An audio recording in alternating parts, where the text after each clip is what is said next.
These are seated internal rotations. So I'm obviously using a CrossFit box, but you can use a bench or anything that you have access to. I'm using a block.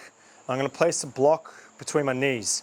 With your hands, whether they're on the side or the back, doesn't really matter, as long as your back is straight. So spine up straight, and we're not leaning back.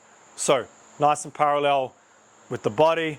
Now, drive your knees up until they're parallel with your hips. So you've got a nice straight line here and a nice straight line here.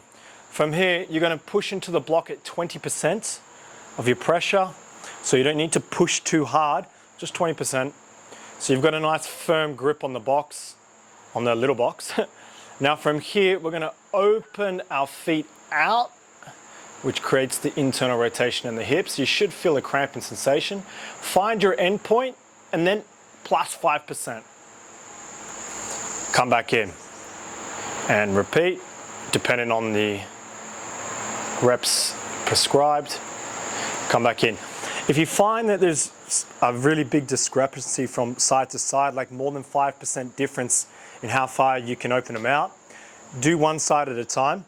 If you want to progress it, because you're finding it too easy, wrap a band around the legs, back up straight. As I said, we're not leaning, so bring the legs up in alignment with the hips, 20% into the box, and perform the same contractions. Come back in.